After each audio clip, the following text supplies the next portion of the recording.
ആ BDJS UDFിലേക്ക് വരാനുള്ള താല്പര്യം കാണിച്ചുവെന്നും തുഷാർ വെള്ളാപ്പള്ളിക്ക് ജയിക്കാൻ പറ്റുന്ന ചില മണ്ഡലങ്ങൾ കണ്ടെത്തി അദ്ദേഹത്തെ ജയിപ്പിച്ചെടുക്കുകയും UDFിലേക്ക് ഒരുപക്ഷെ കൊണ്ടുവരാൻ തയ്യാറുണ്ട് എന്നൊക്കെയുള്ള വാർത്തകൾ വരുന്നു. ഇത് എത്രത്തോളം സാധ്യമാകാൻ ഇടയുണ്ട്? ശ്രീ തുഷാർ വെള്ളാപ്പള്ളിയെ സംബന്ധിച്ച് അദ്ദേഹം NDAയുടെ കേരളത്തിലെ ഏറ്റവും സമുന്നതനായ നേതാവാണ്. പക്ഷേ ഏതെങ്കിലും ഒരു സ്ഥലത്ത് കൊണ്ടുപോയി അദ്ദേഹത്തെ വിജയിപ്പിക്കാനോ അദ്ദേഹത്തിനൊരു ഒരു സെലിബ്രിറ്റി മണ്ഡലം മിനിമം അതെങ്കിലും നൽകാനോ ഭാരതീയ ജനതാ പാർട്ടിക്ക് സാധിച്ചിട്ടില്ല.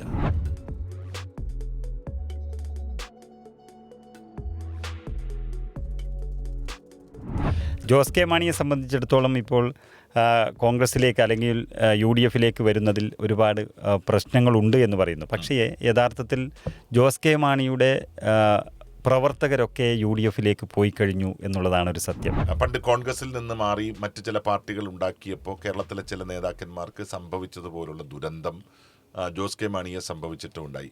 അതുകൊണ്ടാണല്ലോ അദ്ദേഹം കഴിഞ്ഞ തെരഞ്ഞെടുപ്പിൽ തന്നെ അദ്ദേഹം പരാജയപ്പെട്ടത്.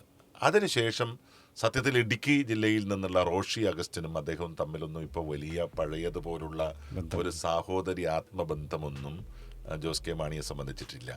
കേരള രാഷ്ട്രീയത്തെ ഒരു ഉള്ളംകൈയിലിട്ട് അമ്മാനമാടാൻ കഴിയുന്ന രാഷ്ട്രീയ ചാണക്യ സൂത്രത്തിൻ്റെ ഉടമയായിരുന്നു KM മാണി എങ്കിൽ അങ്ങനെയുള്ള ഒരു പൊളിറ്റിക്കൽ വൈദഗ്ധ്യവും ഇല്ലാത്തൊരു സാധാരണ ഒരു വലിയ പൊളിറ്റീഷ്യൻ്റെ മകൻ മാത്രമാണ് ജോസ് കെ മാണി.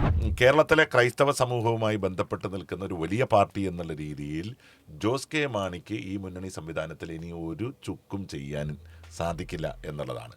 കേരളത്തിൽ 2 പ്രധാനപ്പെട്ട തെരഞ്ഞെടുപ്പുകളാണ് മുന്നിൽ നിൽക്കുന്നത്. കാലം ഇത്രയും കേരള രാഷ്ട്രീയത്തിൽ UDFും LDFും എന്ന 2 പ്രധാനപ്പെട്ട മുന്നണികൾ ഭരിച്ചുകൊണ്ടിരുന്നു മാറി മാറി. ഇപ്പോൾ അടുത്ത കാലത്തായി BJP സജീവമായി രംഗത്തുണ്ട്, NDA മുന്നണിയായി. എന്നാൽ അതുമൊന്നുമല്ലാതെ ഈ തെരഞ്ഞെടുപ്പിൽ കാണാൻ വേണ്ടി പോകുന്നത് LDFിൽപ്പെട്ട പലരും UDFിലേക്ക് വരുന്നു എന്നും ചിലപ്പോൾ അങ്ങോട്ടും മാറ്റമുണ്ടാകുമെന്നും ഒക്കെയുള്ള വാർത്തകൾ വരുന്നു. ശരിക്കും മുന്നണി രാഷ്ട്രീയത്തിൽ ഒരു മാറ്റം സാധ്യമാണോ കേരളത്തിൽ? 2 പ്രധാനപ്പെട്ട പ്രസ്താവനകളാണ് കഴിഞ്ഞ 2 ദിവസങ്ങളിലായി നമ്മൾ ശ്രദ്ധിക്കേണ്ടത്. ഒന്ന് ജോസ് കെ മാണിയുടെ പ്രസ്താവന, ഒന്ന് CPIയുടെ പ്രസ്താവന, CPM നേതാക്കന്മാരുടെ പ്രസ്താവന. കുറേ കാലങ്ങളായി ഇടതുപക്ഷ ജനാധിപത്യ മുന്നണിയിൽ നിന്ന് പുറത്തേക്ക് പോവാൻ കാലം നീട്ടി നിൽക്കുന്ന പാർട്ടിയാണ് കേരള കോൺഗ്രസ്. അതായത് ജോസ് കെ മാണിയുടെ പാർട്ടി എന്നുള്ളത് വ്യാപകമായിട്ടുള്ള ഒരു വാർത്തയായിരുന്നു. കോൺഗ്രസിലേക്ക് മുന്നണിയുടെ ഭാഗമായിട്ട് UDFിൻ്റെ ഭാഗമായിട്ട് വരാൻ പല രീതിയിലുള്ള ചർച്ചകൾ പ്രത്യക്ഷത്തിലും പരോക്ഷത്തിലും മാണി ഗ്രൂപ്പ് ചെയ്തിരുന്നു, അതായത് ജോസ് കെ മാണി ചെയ്തിരുന്നു. പക്ഷെ ജോസ് കെ മാണി എല്ലാ കാലത്തും മുന്നോട്ട് വെച്ച ഒറ്റ നിർദ്ദേശം മാത്രമേ ഉള്ളൂ: സംസ്ഥാനത്തെ ഒരു നേതാവുമായി ചർച്ച നടത്തി മുന്നണിയിലേക്ക് വരാൻ ഞാനില്ല. രാഹുൽ ഗാന്ധി നേരിട്ട് ചർച്ച നടത്തണം. രാഹുൽ ഗാന്ധിയുമായി നേരിട്ടുള്ള ചർച്ചയ്ക്ക് KC വേണുഗോപാൽ കളമൊരുക്കണം എന്നുള്ളതായിരുന്നു ജോസ് കെ മാണിയുടെ ആവശ്യം. പക്ഷെ എന്തുകൊണ്ടോ എനിക്ക് തോന്നുന്നു അത് നടന്നില്ല. അങ്ങനെ വളരെ മൗനിയായി നിന്നിരുന്ന ജോസ് കെ മാണിയാണ് ഈ PM ശ്രീയുമായി ബന്ധപ്പെട്ട് ഇപ്പോൾ പ്രത്യക്ഷത്തിൽ ഇടതുപക്ഷ ജനാധിപത്യ മുന്നണിയിലെ ഒരു ചെറിയ ഘടകകക്ഷി എന്നുള്ള രീതിയിൽ അഭിപ്രായം രേഖപ്പെടുത്തിയിരിക്കുന്നത്. ആ അഭിപ്രായം CPIക്കെതിരാണ്.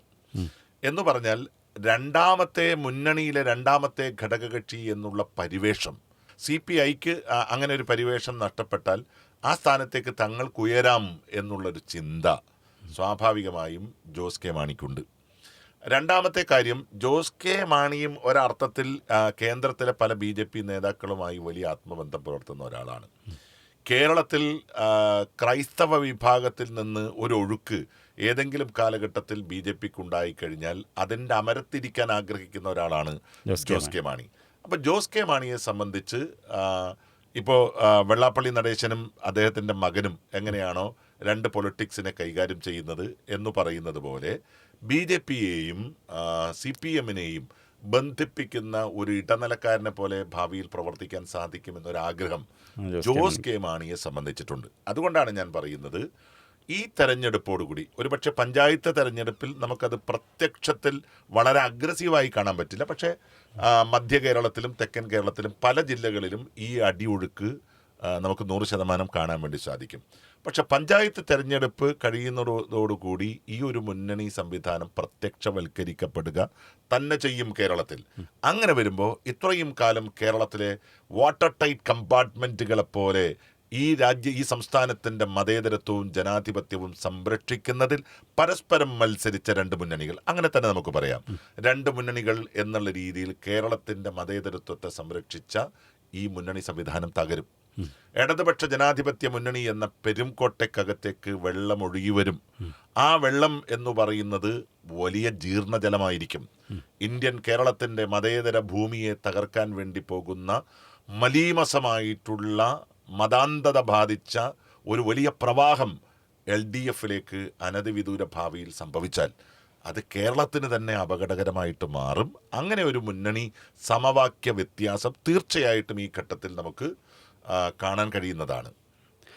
ജോസ് കെ മാണിയെ സംബന്ധിച്ചിടത്തോളം ഇപ്പോൾ കോൺഗ്രസിലേക്ക് അല്ലെങ്കിൽ UDFിലേക്ക് വരുന്നതിൽ ഒരുപാട് പ്രശ്നങ്ങളുണ്ട് എന്ന് പറയുന്നു. പക്ഷേ യഥാർത്ഥത്തിൽ ജോസ് കെ മാണിയുടെ പ്രവർത്തകരൊക്കെ UDFിലേക്ക് പോയി കഴിഞ്ഞു എന്നുള്ളതാണ് ഒരു സത്യം. രണ്ട് തെരഞ്ഞെടുപ്പുകൾ നമുക്ക് കാട്ടിത്തന്നു. ഒന്ന് പുതുപ്പള്ളി ഉപതെരഞ്ഞെടുപ്പും അതുപോലെ കോട്ടയം ലോക്സഭാ തെരഞ്ഞെടുപ്പും. ജോസ് കെ മാണിയുടെ വോട്ടുകളെല്ലാം UDFിന് ലഭിച്ചതാണ്. അങ്ങനെ ഒരു സാഹചര്യത്തിൽ അദ്ദേഹത്തിന് അവിടെ നിൽക്കാൻ കഴിയുമെന്ന് തോന്നുന്നില്ല. അതുപോലെ തന്നെയാണ് CPIയുടെയും ഇന്നത്തെ PM ശ്രീയിലുള്ള അവസ്ഥ. അതിലെങ്ങനെ ഒരു മാറ്റമുണ്ടാകും? അല്ല, ഈ ജോസ് കെ മാണിയുടെ സ്ഥിതി പവി പറഞ്ഞ് 100% ശരിയാണ്. കൂടെയുള്ള അണികളെല്ലാം ഒഴുകിപ്പോയി. പണ്ട് കോൺഗ്രസിൽ നിന്ന് മാറി മറ്റ് ചില പാർട്ടികൾ ഉണ്ടാക്കിയപ്പോൾ കേരളത്തിലെ ചില നേതാക്കന്മാർക്ക് സംഭവിച്ചതുപോലുള്ള ദുരന്തം ജോസ് കെ മാണിയെ സംഭവിച്ചിട്ടുണ്ടായി. അതുകൊണ്ടാണല്ലോ അദ്ദേഹം കഴിഞ്ഞ തെരഞ്ഞെടുപ്പിൽ തന്നെ അദ്ദേഹം പരാജയപ്പെട്ടത്. അതിനുശേഷം സത്യത്തിൽ ഇടുക്കി ജില്ലയിൽ നിന്നുള്ള റോഷി അഗസ്റ്റിനും അദ്ദേഹവും തമ്മിലൊന്നും ഇപ്പോൾ വലിയ പഴയതുപോലുള്ള ഒരു സാഹോദര്യ ആത്മബന്ധമൊന്നും ജോസ് കെ മാണിയെ സംബന്ധിച്ചിട്ടില്ല. കേരള രാഷ്ട്രീയത്തെ ഒരു ഉള്ളംകൈയിലിട്ട് അമ്മാനമാടാൻ കഴിയുന്ന രാഷ്ട്രീയ ചാണക്യ സൂത്രത്തിൻ്റെ ഉടമയായിരുന്നു KM മാണി എങ്കിൽ അങ്ങനെയുള്ള ഒരു പൊളിറ്റിക്കൽ വൈദഗ്ധ്യവും ഇല്ലാത്തൊരു സാധാരണ ഒരു വലിയ പൊളിറ്റീഷ്യൻ്റെ മകൻ മാത്രമാണ് ജോസ് കെ മാണി. ആ ജോസ് കെ മാണിക്ക് കേരളത്തിലെ ക്രൈസ്തവ വിഭാഗത്തിൻ്റെ ആകെ എന്താണ് പറയുന്നത് അധീശത്വം ഏറ്റുവാങ്ങാനൊന്നും കഴിയുന്ന ഒരു രീതിയിലുള്ള ശൈലിയും ജോസ് കെ മാണിയെ സംബന്ധിച്ചില്ല. ഇപ്പം നോക്കൂ, അദ്ദേഹം ഇടതുപക്ഷ ജനാധിപത്യ മുന്നണിയിൽ ഉണ്ടാവട്ടെ, ഐക്യ ജനാധിപത്യ മുന്നണിയിൽ ഉണ്ടാവട്ടെ, നമ്മളൊരു പൊളിറ്റിക്കൽ പ്രൊഫൈൽ എന്ന് പറയുന്നത് വ്യക്തിപരമായിട്ടുള്ളതാണ്. ആ വ്യക്തിപരമായിട്ടുള്ള ഒരു രാഷ്ട്രീയ പ്രൊഫൈൽ പരിശോധിച്ച് കഴിഞ്ഞാൽ ജോസ് കെ മാണി കേരളത്തിൻ്റെ ഗ്രാഫിൽ എവിടെയുള്ളത്? എവിടെയുമില്ല.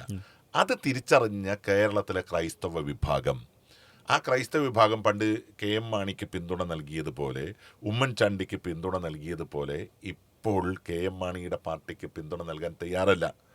അവർ സ്വാഭാവികമായും അടുത്ത തെരഞ്ഞെടുപ്പിൽ UDF ഭരണം എന്ന് ആത്മാർത്ഥമായി ആഗ്രഹിക്കുന്ന ടീമാണ്. ആ ടീമിനെ സംബന്ധിച്ചിട്ട് അവർക്ക് വലിയൊരു സന്തോഷം നൽകിയ ഒരു ഘടകം എന്ന് പറയുന്നത് കേരളത്തിൽ കേരള പ്രദേശ് കോൺഗ്രസ് കമ്മിറ്റിയുടെ അധ്യക്ഷ സ്ഥാനത്തേക്ക് ക്രൈസ്തവ വിഭാഗത്തെ പ്രതിനിധാനം ചെയ്യാൻ പറ്റുന്ന ഒരാളെ, അദ്ദേഹം വന്നത് അങ്ങനെയല്ലെങ്കിൽ പോലും അങ്ങനെ ഒരാളെ, അഡ്വക്കേറ്റ് സണ്ണി ജോസഫ് എന്ന് പറയുന്ന ഒരു മേൽവിലാസം ഉമ്മൻചാണ്ടിക്ക് ശേഷം കേരളത്തിൽ അങ്ങനെ ഒരു മേൽവിലാസം പേറാൻ ഒരാളെ ഹൈക്കമാൻഡ് നിയോഗിച്ചു എന്ന് പറയുന്നതിൽ കേരളത്തിലെ ക്രൈസ്തവ സമൂഹം സന്തുഷ്ടരാണ്. അതുപോലെ തന്നെ അരമനകളിലെല്ലാം കോൺഗ്രസ് നേതാക്കന്മാരുടെ ഒരു എന്താ പറയുന്നത്, ഒരു ഹോട്ട് ലൈൻ ലിങ്ക് ഉണ്ട്. എല്ലാ കാലത്തും വലിയൊരു ആത്മബന്ധം സൃഷ്ടിക്കുന്ന വളരെ കൃത്യമായിട്ടുള്ള ഒരു ബന്ധം അവരെ സംബന്ധിച്ചിട്ടുണ്ട്. അപ്പം അതുകൊണ്ട് കേരളത്തിലെ ക്രൈസ്തവ സമൂഹവുമായി ബന്ധപ്പെട്ട് നിൽക്കുന്ന ഒരു വലിയ പാർട്ടി എന്നുള്ള രീതിയിൽ ജോസ് കെ മാണിക്ക് ഈ മുന്നണി സംവിധാനത്തിൽ ഇനി ഒരു ചുക്കും ചെയ്യാൻ സാധിക്കില്ല എന്നുള്ളതാണ്. പിന്നെ CPIക്ക് നേരത്തെ നമ്മൾ സൂചിപ്പിച്ചതുപോലെ ഒരു ഡിഗ്നിറ്റിയുള്ള പാർട്ടിയാണ്, ഒരു ആത്മബോധം, ഒരു ആത്മാഭിമാനം. നമ്മളിപ്പോൾ ഓരോ ആളുകളും ചോദിക്കും, ഇത് ആരാണ് കേരളത്തിലെ ഇടതുപക്ഷ ജനാധിപത്യ മുന്നണിയിലെ ബെസ്റ്റ് പാർട്ടി എന്ന് ചോദിച്ചാൽ പലപ്പോഴും CPI ആണ് എന്ന് പറയാറുണ്ട്. കാരണം അതിനകത്ത് അങ്ങനെയുള്ള ഒരുപാട് ലെജൻസ് ജീവിച്ച ഒരു പാർട്ടിയാണ്. ആ പാർട്ടിയെ അതിനകത്ത് അംഗസംഖ്യ നോക്കിയല്ല കേരളം റെസ്പെക്റ്റ് ചെയ്യുന്നത്. ഈവൻ CPM പോലും റെസ്പെക്റ്റ് ചെയ്യുന്നത് അംഗസംഖ്യ നോക്കിയല്ല, അതിൻ്റെ ആത്മബോധം നോക്കിയാണ്. അപ്പം അതിൽ CPIയെ മുഖവിലക്കെടുക്കാതെ അവരെ പുറന്തള്ളാൻ ഇടതുപക്ഷ ജനാധിപത്യ മുന്നണി, വിശേഷ CPM തീരുമാനിച്ചു എന്ന് പറഞ്ഞാൽ അത് കേരളത്തിലെ ഇടതുപക്ഷ ജനാധിപത്യ മുന്നണി വലിയ വിള്ളലുണ്ടാക്കും. ഇനി ഒരു വരാനിരിക്കുന്ന തെരഞ്ഞെടുപ്പിൽ ഇനി എന്തൊക്കെ മുന്നണി മാറ്റങ്ങൾ ഉണ്ടായാൽ പോലും കൂടുതൽ പാർട്ടികൾ കോൺഗ്രസിലേക്കും UDF-ലേക്കും കടന്നു വരുന്നതിൻ്റെ ചില സൂചനകളാണ് ഇപ്പോൾ നമുക്ക് എല്ലാ സ്ഥലത്തു നിന്നും കാണാൻ സാധിക്കുന്നത്. പക്ഷേ കോൺഗ്രസും അവിടെ വളരെ കർശനമായിട്ടുള്ളൊരു നിലപാടെടുക്കണം. വിറക് വെട്ടിയും വെള്ളം കോരിയും കഴിഞ്ഞ 10 വർഷം കൂടെ നിന്ന ആളുകളുടെ അവസരങ്ങൾ നഷ്ടപ്പെടുത്തി അധികാര ഭിക്ഷാന്തേഹികളായി നാളെ ഓടി വരുന്ന ഒരു പാർട്ടിയെ കോൺഗ്രസിൻ്റെ മുന്നണി സംവിധാനത്തിലേക്ക് എടുത്ത് അവർക്ക് വാരിക്കോരി നൽകുന്ന ഒരു സമീപനമുണ്ടായാൽ അത് പ്രവർത്തകന്മാർക്കിടയിൽ വലിയ നിരാശയുണ്ടാകും. കാരണം ഇപ്പോൾ ഓൾറെഡി എക്സിസ്റ്റ് ചെയ്യുന്ന ഒരു ആൻറ്റി ഇൻകംബൻസി ഉണ്ട് പിണറായി സർക്കാരിനെതിരെ. അതിൻ്റെ പിൻബലത്തിൽ തന്നെ കോൺഗ്രസിന് അധികാരത്തിലേക്ക് വരാൻ കഴിയുന്ന ഒരു ഒരു ഒരു പൊളിറ്റിക്കൽ സെനാരിയോ ഇവിടെ നിൽക്കുകയാണ്. അപ്പോൾ അതിനപ്പുറത്തേക്ക് മറ്റേതെങ്കിലും രീതിയിൽ വരുന്നവരൊക്കെ കൂട്ടച്ചേർക്കുക. ഇപ്പോൾ ശ്രീ അടൂർ പ്രകാശിൻ്റെ ഒരു പ്രസ്താവന ഞാൻ ഇന്ന് ശ്രദ്ധയിൽപ്പെട്ടു. ഇനി വലിയ പൊതുയോഗം തന്നെ നടത്തും മുന്നണി പ്രവേശനത്തിലേക്കുള്ള രാഷ്ട്രീയ പാർട്ടികളെ സ്വീകരിക്കാമെന്നാണ്. അങ്ങനെ അംഗബലം ഒരു പരിധിക്കപ്പുറം UDF-നെ സംബന്ധിച്ചിട്ട് കൂടുന്നതും അപകടകരമാണ്. എടുക്കുന്ന പാർട്ടികളുടെ അന്തസ്സും ആഭിജാത്യവും ഒക്കെ പരിശോധിക്കേണ്ടതാണ്. അവർ കഴിഞ്ഞ 10 വർഷം എങ്ങനെയൊക്കെ ഈ മുന്നണിയെ അപകടപ്പെടുത്താൻ ശ്രമിച്ചിട്ടുണ്ട് എന്നുള്ളതൊക്കെ പരിശോധിക്കുന്നത് നല്ലതാണ്. അല്ലെങ്കിൽ അധികാരത്തിന് വേണ്ടി വരുന്നവരാരായാലും അവരെ എല്ലാം ഇങ്ങോട്ട് ചേർത്ത് കളയാം എന്ന് പറയുന്ന ഒരു വ്യാമോഹം കോൺഗ്രസ് നേതൃത്വത്തിനുണ്ടായാൽ പോലും അത് അപകടകരമാണ്. അതിനിടയിൽ അന്തരീക്ഷത്തിൽ നിൽക്കുന്ന പ്രധാനപ്പെട്ട ഒരു വാർത്തയുണ്ട്. വെള്ളാപ്പള്ളി നടേശൻ്റെ മകൻ തുഷാർ വെള്ളാപ്പള്ളി അധ്യക്ഷ സ്ഥാനത്തിരിക്കുന്ന BDJS, ആ BDJS UDF-ലേക്ക് വരാനുള്ള താല്പര്യം കാണിച്ചുവെന്നും അതുപ്രകാരം ചില പ്രധാനപ്പെട്ട നേതാക്കൾ അദ്ദേഹവുമായി ചർച്ച നടത്തിയെന്നുമൊക്കെയുള്ള വാർത്തകൾ വരുന്നു. ഉടുമ്പുംചോല പോലെയുള്ള ഒരു ഉറച്ച മണ്ഡലത്തിൽ, അതായത് തുഷാർ വെള്ളാപ്പള്ളിക്ക് ജയിക്കാൻ പറ്റുന്ന ചില മണ്ഡലങ്ങൾ കണ്ടെത്തി അദ്ദേഹത്തെ ജയിപ്പിച്ചെടുക്കുകയും UDF-ലേക്ക് ഒരു പക്ഷേ കൊണ്ടുവരാൻ തയ്യാറുണ്ട് എന്നൊക്കെയുള്ള വാർത്തകൾ വരുന്നു. ഇത് എത്രത്തോളം സാധ്യമാകാൻ ഇടയുണ്ട്? ഈ അടുത്ത കാലത്ത് കണ്ടിരിക്കുന്ന, ഇപ്പോൾ ഞാൻ പറഞ്ഞില്ല, അയ്യപ്പ മഹാസംഗമം വരെ ഇടതുപക്ഷ ജനാധിപത്യ മുന്നണിയുടെ വളരെ പ്രധാനപ്പെട്ട ഒരു സ്പോക്സ്മാനെ പോലെയാണ് വെള്ളാപ്പള്ളി നടേശൻ സംസാരിച്ചിരുന്നത്. പക്ഷേ ഞാൻ കഴിഞ്ഞ ദിവസം ശ്രീ രമേശ് ചെന്നിത്തലജിയുടെ അമ്മ മരിച്ചതിനെ തുടർന്ന് അദ്ദേഹത്തിൻ്റെ വസതിയിൽ നമ്മുടെ ഒരു ആദരാഞ്ജലി അർപ്പിക്കാനും നമ്മുടെ ഒരു കണ്ടോളൻസ് അറിയിക്കാനും വേണ്ടിയിട്ട് പോയിട്ടുണ്ടായിരുന്നു. അപ്പം ഞാൻ കണ്ടത് ശ്രീ രമേശ് ചെന്നിത്തലയെ കാണാൻ, അദ്ദേഹത്തെ ആശ്വസിപ്പിക്കാൻ സാക്ഷാൽ ശ്രീ വെള്ളാപ്പള്ളി നടേശൻ നേരിട്ട് വന്നു എന്ന് മാത്രമല്ല, അദ്ദേഹം മണിക്കൂറുകളോളം രമേശ് ചെന്നിത്തലയുടെ വീട്ടിൽ ചെലവഴിച്ചതിന് ശേഷമാണ് തിരിച്ചു പോയത്. അദ്ദേഹം കോൺഗ്രസിലെ നേതാക്കന്മാരെ ഒറ്റയ്ക്കൊറ്റയ്ക്ക് ഇപ്പോൾ കുറേയധികം ആശംസിച്ചും പുകഴ്ത്തിയും സംസാരിക്കാൻ വേണ്ടി തുടങ്ങിയിരിക്കുന്നു എന്നൊക്കെ നമുക്ക് കാണാൻ സാധിക്കും. പക്ഷെ അപ്പോഴും വെള്ളാപ്പള്ളി കേരളത്തിൻ്റെ പൊതുസമൂഹത്തിൽ ഉണ്ടാക്കിയ മുറിവുകളുണ്ട്. പ്രത്യേകിച്ച് മലപ്പുറം ജില്ലയായിട്ടൊക്കെ ബന്ധപ്പെടുത്തി നടത്തിയ പരാമർശങ്ങളൊന്നും പെട്ടെന്ന് മറന്നു കളയാൻ സാധിക്കുന്നതല്ല. ശ്രീ തുഷാർ വെള്ളാപ്പള്ളിയെ സംബന്ധിച്ച് അദ്ദേഹം ഇന്ത്യയുടെ കേരളത്തിലെ ഏറ്റവും സമുന്നതനായ നേതാവാണ്. പക്ഷേ ഏതെങ്കിലും ഒരു സ്ഥലത്ത് കൊണ്ടുപോയി അദ്ദേഹത്തെ വിജയിപ്പിക്കാനോ അദ്ദേഹത്തിനൊരു എന്താണ് പറയുന്നത്, ഒരു സെലിബ്രിറ്റി മണ്ഡലം മിനിമം അതെങ്കിലും നൽകാനോ ഭാരതീയ ജനതാ പാർട്ടിക്ക് സാധിച്ചിട്ടില്ല. അദ്ദേഹത്തെ ശ്രദ്ധിച്ചു പോലുമില്ല. ഏതെങ്കിലും ഒരു ബോർഡിൻ്റെയോ കോർപ്പറേഷൻ്റെയോ ഒരു അധ്യക്ഷ സ്ഥാനം അദ്ദേഹത്തിന് കൊടുത്തില്ല. ഒരു ചുവപ്പ് ബോർഡ് വെച്ച കാറിൽ കേരളത്തിൽ ഒരു ദിവസമെങ്കിലും സഞ്ചരിക്കാനുള്ള സാഹചര്യം തുഷാർ വെള്ളാപ്പള്ളിക്ക് നൽകിയില്ല. പക്ഷേ അദ്ദേഹം വളരെ സൗമ്യനായി, നല്ല അച്ചടക്ക ബോധമുള്ളൊരു മുന്നണി മര്യാദ പാലിച്ചുകൊണ്ട് അദ്ദേഹം മുന്നോട്ട് പോയി. അതിൻ്റെ ഭാഗമായി കേരളത്തിലെ BDJS എന്ന് പറയുന്ന ഒരു രാഷ്ട്രീയ പാർട്ടി ഉണ്ടാക്കി കേരളത്തിൽ BJPയുടെ വോട്ടിംഗ് ശതമാനം വർദ്ധിപ്പിച്ചു. 12-15% പല മണ്ഡലങ്ങളിലും BJPയുടെ വോട്ട് വർദ്ധിച്ചപ്പോൾ യഥാർത്ഥത്തിൽ കേരളത്തിലെ BJPയുടെ വോട്ടല്ല വർദ്ധിച്ചത്, മറിച്ച് അത്തരം മേഖലകളിൽ, പ്രത്യേകിച്ച് കോട്ടയം, പത്തനംതിട്ട പോലുള്ള സ്ഥലങ്ങളിലെല്ലാം SNDPയുടെ ശാഖകൾ തന്നെ BDJSൻ്റെ പാർട്ടി കേന്ദ്രങ്ങളായി മാറുന്ന അപകടകരമായിട്ടുള്ളൊരു പ്രവണത നമ്മൾ കണ്ടു. പക്ഷേ ഇതൊക്കെ ചെയ്തതിനു ശേഷവും ഒരു അംഗീകാരവും സത്യത്തിൽ തുഷാർ വെള്ളാപ്പള്ളിക്ക് ഈ 10 വർഷത്തിനുള്ളിൽ BJPയുടെ ഭാഗത്തു നിന്ന് നൽകിയില്ല. അദ്ദേഹം ഇപ്പോൾ വളരെ ശാന്തനായിട്ട് നിൽക്കുകയാണ്. ഏറ്റവും ഒടുവിൽ ഞാൻ കണ്ടത് അദ്ദേഹത്തിൻ്റെ ഒരു പ്രസ്താവന, അടുത്ത നിയമസഭാ തെരഞ്ഞെടുപ്പിൽ അദ്ദേഹം മത്സരിക്കാനില്ല എന്നാണ്. എന്ന് പറഞ്ഞാൽ ഈ മുന്നണിയിൽ നിന്നുകൊണ്ട് മത്സരിക്കാനില്ല. പ്രതിപക്ഷ നേതാവ് 2 ആഴ്ചകൾക്ക് മുമ്പ് പറഞ്ഞു, NDA മുന്നണിയുടെ ഭാഗമായി നിൽക്കുന്ന ഘടകകക്ഷികൾ പോലും കോൺഗ്രസിന്റെ ഭാഗമാകാൻ അല്ലെങ്കിൽ UDFന്റെ ഭാഗമാകാൻ തയ്യാറായി നിൽക്കുന്നു എന്നൊരു വാർത്ത കേട്ടു. അപ്പോൾ BDJSനെ സംബന്ധിച്ചിട്ട് വേറെ അപകടങ്ങളൊന്നുമില്ല. BDJS ഒരിക്കലും ഒരു പ്രകോപനപരമായിട്ടുള്ള പ്രസ്താവനകൾ നടത്തിയിട്ടില്ല. തുഷാർ വെള്ളാപ്പള്ളി അധിക സമയവും വളരെ സൗമ്യനായിരുന്നു. അദ്ദേഹം വലിയ പ്രസ്താവനകളൊന്നും നടത്തിയിട്ടില്ല. അതുകൊണ്ട് തന്നെ BDJSനെ UDFന്റെ ഭാഗമാക്കുന്നതിൽ വലിയ അപകടവുമില്ല. പ്രത്യേകിച്ച് UDFൽ നിന്ന് കുറേ കാലമായി നഷ്ടപ്പെട്ടു പോയ ഈഴവാദി പിന്നോക്ക വിഭാഗങ്ങളുടെ വോട്ട് തിരികെ കൊണ്ടുവരുന്ന കാര്യത്തിൽ UDFന് അതൊരു ബലമായി മാറും എന്നാണ് എൻ്റെ വിശ്വാസം. അയ്യപ്പ മഹാസംഗമം നടത്തി കേരളത്തിലെ ഈഴവാദി പിന്നോക്ക വിഭാഗങ്ങളുടെയും ഹിന്ദുവിൻ്റെയും വോട്ട് തട്ടിയെടുക്കാൻ CPM നടത്തിയിട്ടുള്ള അതിക്രമം അതിനെ ഒരു പരിധിവരെ UDFന് സാധിക്കും. പവി ചോദിച്ചതുപോലെ BDJSും UDFന്റെ ഭാഗമാകാനുള്ള സാധ്യത നമുക്ക് തള്ളിക്കളയാൻ സാധിക്കില്ല. ഇന്ന് RJDയും വലിയ രീതിയിൽ PM ശ്രീ പദ്ധതിക്കെതിരെ രംഗത്ത് വന്നു. RJDക്ക് ഇപ്പോൾ മന്ത്രിയില്ല, ഒരു MLA മാത്രമേ ഉള്ളൂ. അങ്ങനെ LDFലെ ചെറുകക്ഷികൾ പോലും വലിയ രീതിയിൽ അസ്വസ്ഥരാണ്. ഇതിപ്പോൾ തെരഞ്ഞെടുപ്പ് അടുക്കുംതോറും നഷ്ടം UDFനല്ല LDFനായിരിക്കും ഉണ്ടാകുക എന്നുള്ളതിൻ്റെ സൂചന തന്നെയല്ലേ? ഈ ഡൽഹി ആസ്ഥാനമായിട്ടുള്ള PR ഏജൻസി വളരെ സജീവമായി കേരളത്തിൽ CPMന് വേണ്ടി പ്രവർത്തിക്കുകയാണ്. കൊച്ചി ആസ്ഥാനമായിട്ടുള്ള അഡ്വർടൈസിങ് ഏജൻസീസും PR ഏജൻസീസും വളരെ സജീവമായി പ്രവർത്തിക്കുകയാണ്.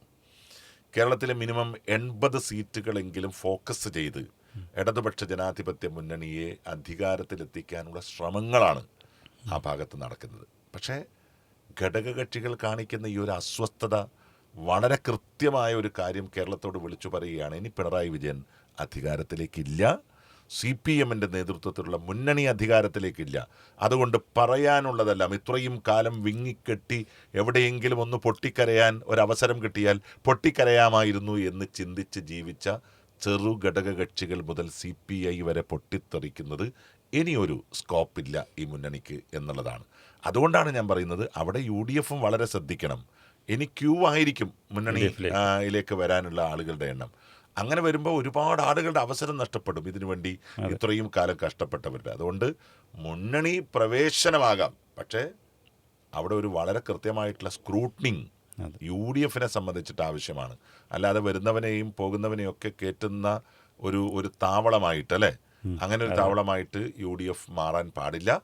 ഉറപ്പാണ് UDF എന്നുള്ളതാണ് ഇപ്പം നമുക്ക് പറയാൻ സാധിക്കുന്നത്.